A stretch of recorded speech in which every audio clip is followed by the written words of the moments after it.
Do you ever find yourself in a situation wondering, how on earth did I end up here?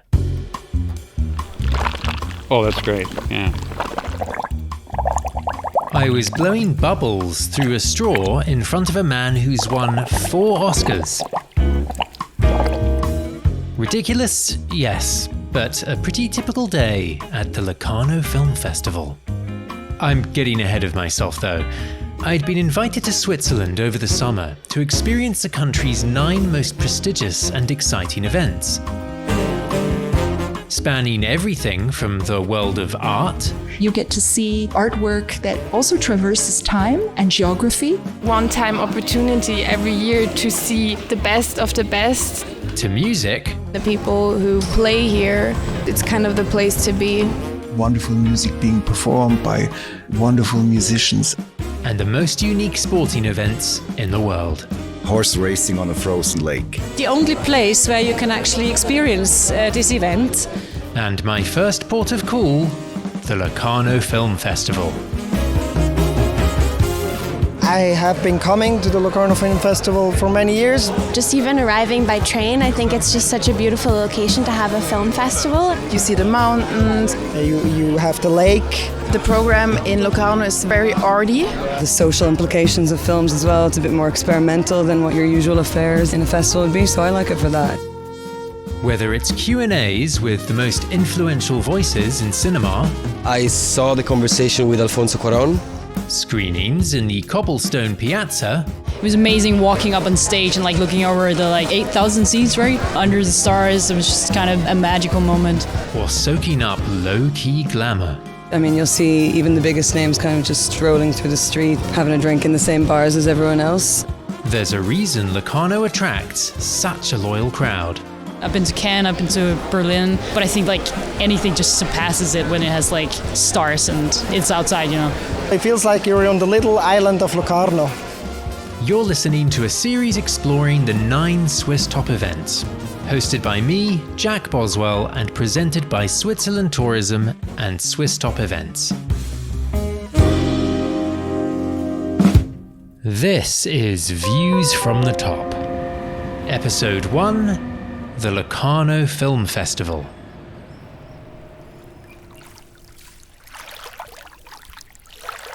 Locarno occupies a very unique part of Switzerland. At the foot of the Cardada Cimetta Mountains, on the shore of Lake Maggiore, it sits on the southern side of the country, in the region of Ticino. It's the only region where people speak Italian. We are not far away from Milan, actually. That's Angelo Trotta, director of Ticino's tourism board. We are a blend between Italian lifestyle, dolce vita, and Swissness. Not only the language, but the food is very much different from the rest of Switzerland. We eat Italian, basically. Our wines are more black and more similar to Italy. The people are more Italian in the way, not only the language, but the way they dress and the way they behave. And it's in this Swiss-Italian paradise that the festival takes place. One of the big draws is the chance to discover brilliant pieces of cinema before the rest of the world sees them, which is something the artistic director, Gianna Nazzaro, recognizes. Actually, matter of fact, this happens almost on a daily basis, and I hope this does not sound arrogant, because Locarno has launched the international careers of many films. Last year's film by Radu Jude, Do Not Expect Too Much of the End of the World, or Critical Zone, that won the Golden Leopard. No one had seen a film like that coming from Iran before. But Locarno is doing more than launching films and their filmmakers. It's actively challenging the industry and championing cinema we're not used to seeing. To hear about that, I spoke with Stefano Knukel, head of the Locarno Filmmakers Academy and Basecamp, as well as a filmmaker in his own right. Stefano has history with Locarno. He was born in the town. The festival has been part of his entire life, and he's seen it evolve. My uncle, who is also a filmmaker, brought me there in the middle of the 70s in the Piazza Grande. I was just a little kid, and he brought me to see Casanova by Fellini. I mean, it was such a profound impact on my imagination, on my emotions. And of course, sharing that with the Piazza Grande, I mean, that was such a wild experience. The Piazza Grande, Locarno's main square, with the biggest open-air screen in Europe. I would say like in the last 47 years, I've seen every single edition. It's really part of a life of a person. So that's a very important point about Locarno. I think, of course, it's for cinema lovers, but I think it's also for people who just love life. And for them, it's becoming like a ritual. And you see a lot of these passionate of cinema coming year after year after year for many, many years. And there are rights that are built into the body of the festival. So many ways to get there. But what is it that keeps people coming back? For Stefano, it's Locarno's willingness to screen different kinds of stories than we're used to seeing. Because formatting is becoming so strong, you know, it's easier to share ideas, to share the dreaded word content.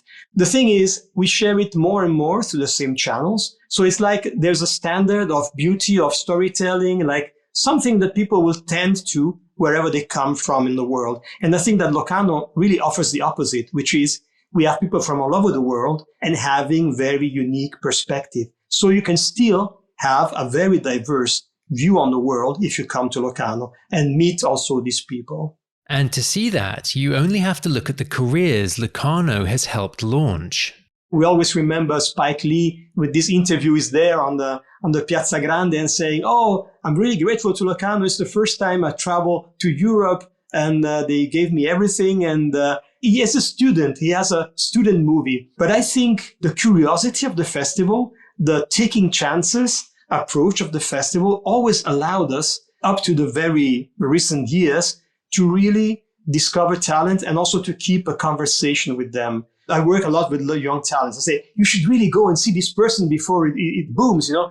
I remember, for example, a few years back, we had in the Filmmakers Academy, Reynaldo Marcus Green, an Afro-American director. And I said, oh, this guy is so talented, you know. I said, yeah. Then he went on to win the Oscar with Will Smith for King Richard. So just to say that there is a very profound conversation. I think also conversation could be a very nice word to define Locarno. And that conversation influences what Locarno stands for. I think it stands for exploring new ways of making cinema, exploring new voices. It stands for saying, yes, you can be different. We will show your movies and we will try to defend your movies in the industry world. So to get them distributed, to get them seen around the world. And I think that right now it's resisting a market that is really formatting content.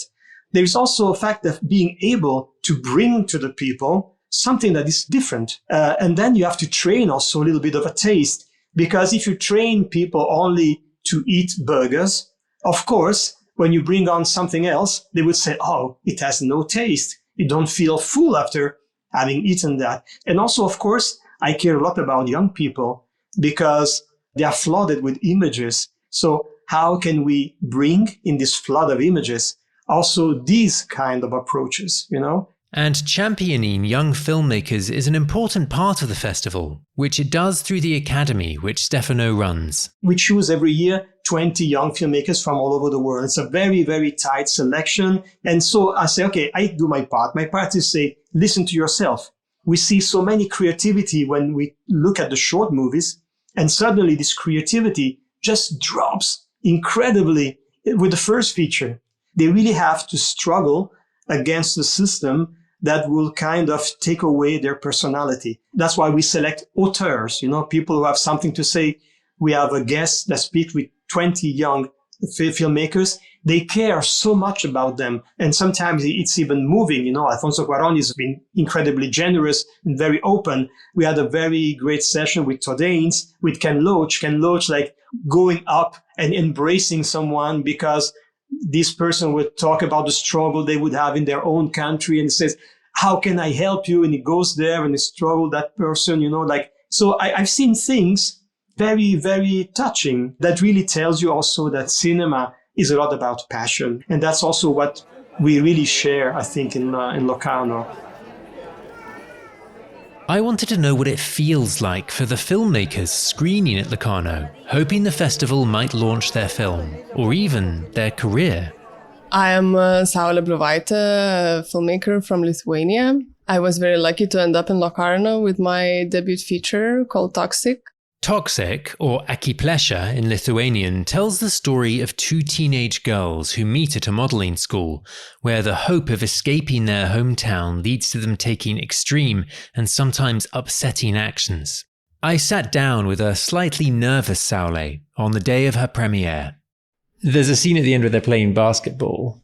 It's quite a light scene compared to what's come before it. I was thinking a lot about the ending of the film because I really wanted to give some light, you know. I really wanted to show that when you're a kid, like things move, you move on very fast, you know. You don't cling to things. I think for me, that gives me hope in my life, you know, that, okay, I made this film. Let's not cling to it. Let's not wait for the prizes, for the results, you know, for the glory. I really wanted to express what gives me hope. I thought about the scene that would translate my own hope. So talking briefly about the festival, did you know much about Locarno before you got accepted here? I heard about its reputation as this mecca for really art house films, you know, and just really putting a focus on films and the creators and on experimental things, not putting focus on the red carpet. So I was actually happy that I'm part of this particular festival. I'm a very, very nature person. So we just laughed when we were on the bus to the hotel that, oh, so there's a mountain. Okay, let's cancel all our tickets and just go there, you know. I love the Alps. I traveled here by foot like 8 years ago. It was one of the most amazing trips I ever took.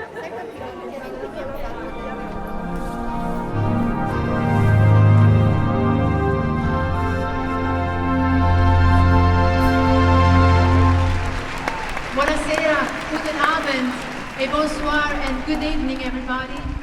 Part of what makes Locarno Film Festival so special takes place every night under the stars. Films are shown on a screen which is 85 feet wide in the Piazza Grande, with cafes and restaurants lining the sides of the square and 8,000 mesmerized audience members in the middle. The festival prides itself on honoring those who've influenced every corner of cinema, even if most people don't know their names or faces. The night I was there, Ben Burtt was in the spotlight. He's the legendary sound designer responsible for creating Darth Vader's raspy breathing and even E.T., whose voice he overheard in a shop. And I was in a camera store buying some film when I heard a very low frequency voice. Couldn't see the person, saying something like, "I'll buy that with my credit card." Something like that. And I heard it and I said, "That's E.T." Okay, so. As an Indiana Jones fanboy, I couldn't pass up the chance to meet the man responsible for that legendary whip crack, so I wrangled an interview and an audition of sorts. A lot of your most famous sound design comes from going out into the real world, capturing something and maybe distorting it or manipulating it. I brought a couple of props with me. Okay. It's just a bottle of Coke and some ice in a glass. Okay. I was wondering if we recorded that, if you could lend your mind to it and maybe interpret how else it might be able to be applied, or is that asking too much for you? It might be asking too much, but I'll give it a try. You can always edit it later, I suppose. But. I hope you're not going to charge me for this. Oh, yeah, I'll charge you. That's $500 an hour. Okay. No, it isn't. I'm going to describe what I'm doing. I'm going to twirl the ice around in this plastic cup. What you're demonstrating here is what we kind of call Foley effects, which is working with props, usually on a small scale inside, performing something in order to simulate something on the screen. Well, that could be footsteps. So if I now ask you to open this bottle of Coke. Okay. Oh, no. Oh, there's a little air. Now that could have been snapping someone's neck. Okay? You tell this great story about overhearing someone in a shop, Pat, that ends up becoming the voice of E.T. Mm-hmm. Are you ever able to switch off, or are you constantly, with one ear out, searching for unique and distinctive sounds? I think I am stuck with the burden of always listening, giving some attention to my environment around me. I learned a lesson over the years that if I heard something that caught my attention, then I better go record it if I can, because I'll need it someday. When we were doing Raiders and Empire Strikes Back, and I used to give Gary Kurtz, our producer, a small cassette recorder because he was traveling a lot more than the rest of us. And he kindly recorded sounds in Cairo and Tel Aviv, and they became very useful later. I worked on a film called Munich with Spielberg, and suddenly we had all these vintage European Middle Eastern cities that we needed, and they were an authentic start for building up the off-screen of those cities. Do you still carry a recorder with you in case you stumble on things? I have a small recorder with me. I want to be alert for that sort of thing, something that might be new and useful. I was working on Star Trek, not Star Wars, once a few years back. I needed the sound of a force field. And I went into a store to get a soft drink or something like that. And I opened up the refrigerator. Inside was a great sound because there were motors out of sync with each other. So it was like that. So I went out to the car, got my little recorder, put it in the refrigerator, closed it, and then just pretended and walked around the store for a couple of minutes while it was recording nicely inside the refrigerator. It's recognizing those things, and those are fun. As someone who is usually behind the scenes, delicately applying your craft, what does it feel like being up in front of 8,000 people, getting the recognition? It's a humbling experience, slightly embarrassing in a sense. I mean, of course, everybody wants to have their professional work, recognized, I think.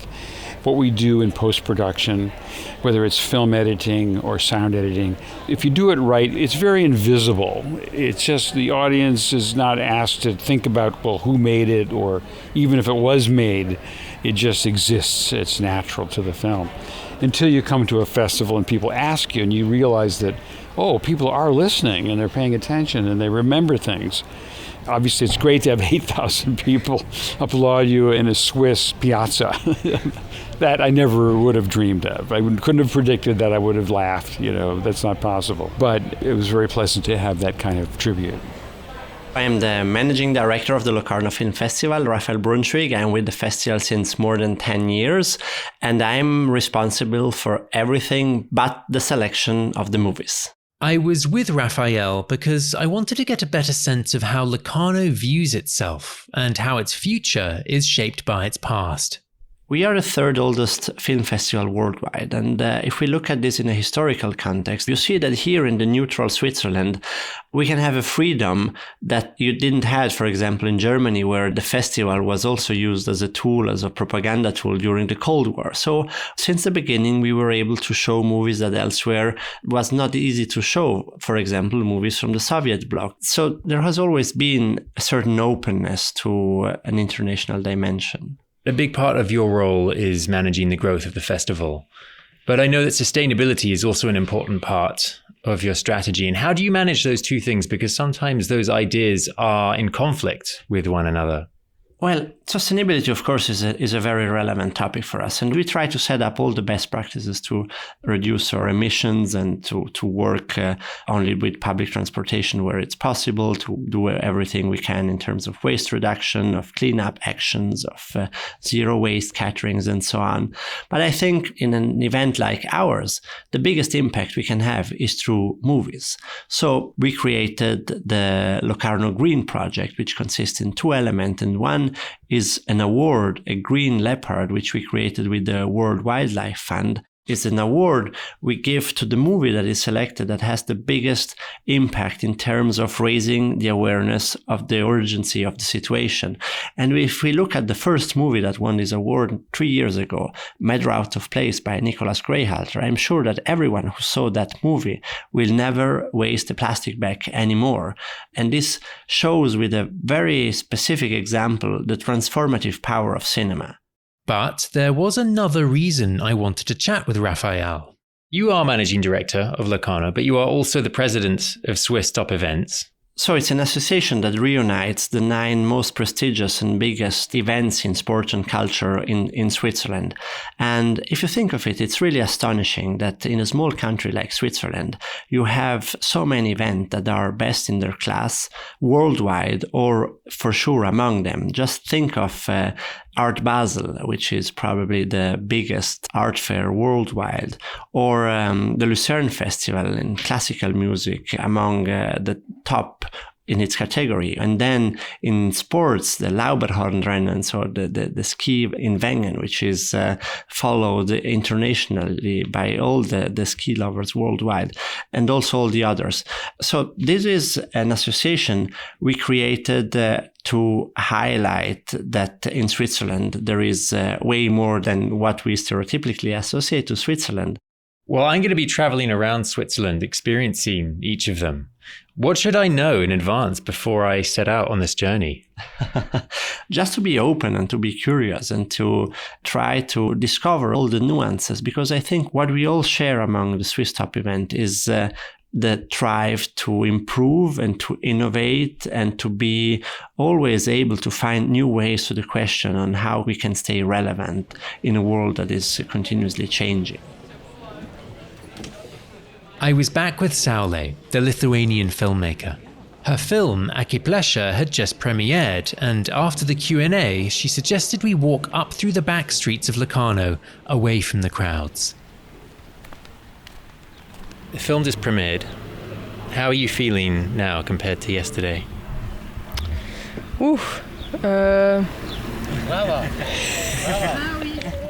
You can't really hear it, but just as she's about to answer, a couple of people who were at the premiere ride past us on bicycles and shout, "Bravo" to Saulė. I was nervous to show the film in Switzerland, actually, because it's so far away, like culturally and mentally, even though we are the same Europe, but we are not. I'm really happy that it happened. All of this anticipation is the bubble has exploded. Do you feel like it changes the relationship for you with the piece of work at all? Yeah, it's not mine anymore. Really? Yeah, I gave it to the audience now. I don't know what's gonna happen. Good reviews, bad reviews, bad words, good words. I was standing in the cinema when I was invited on stage before the screening, and like if 10 years ago I would be thinking about this moment, I would not believe it. It's like, yeah, it's not every day that I can feel like proud of myself. It's a very, very good feeling for me. You should do it. It's an amazing thing to have achieved. And also in this surrounding, it just feels quite magical. It feels otherworldly in a way. I love mountains, so I'm happy. What is it about mountains in particular? It's a thing that you can go up the mountain and detach yourself from everything that is happening around you. I mean, who you are, what you stand for, where are you from, you're just a naked human, Homo sapiens in the woods, in the nature, and you just think about how to drink some water and that your legs are tired. Just very simple things that really rest your brain. And as it turns out, Saulė would need to rest her brain. Eccoci infine al Pardo d'Oro, Gran Premio del Festival e della città di Locarno. Pardo d'Oro, Grand Prize of the Festival and the City of Locarno. We give the Pardo d'Oro to Akiplesha by Saulė Bliuvaitė. Because later that week, on the final night of the festival, she won big at Locarno, picking up not one, but 2 awards, the Swatch First Feature and the prestigious Pardo d'Oro, the grand prize of the festival. I was just so honored to be selected to the festival at the first place. It was enough for me, coming from very humble beginnings, and always doubting myself. But I feel really privileged to be here to receive this award. I feel really privileged that I'm able to tell this story. In a lot of parts of the world, people don't have this privilege. And in a lot of parts of the world, people don't have privilege to feel safe. In a lot of parts of the world, people don't even have privilege to be alive, and they have to fight for just to exist. So I want all of us to acknowledge this privilege that we have. Thank you so much. I'm overwhelmed. Thank you. You've been listening to Views from the Top, a Switzerland Tourism and Swiss Top Events collaboration with the support of our partners Swiss International Airlines and Swiss Deluxe Hotels. A special thank you to the Eden Rock Hotel for hosting me during my time in Locarno. It's been a true anti-classic production presented by me, Jack Boswell. If you've enjoyed this podcast, please rate, review, share, and subscribe. Thanks for listening.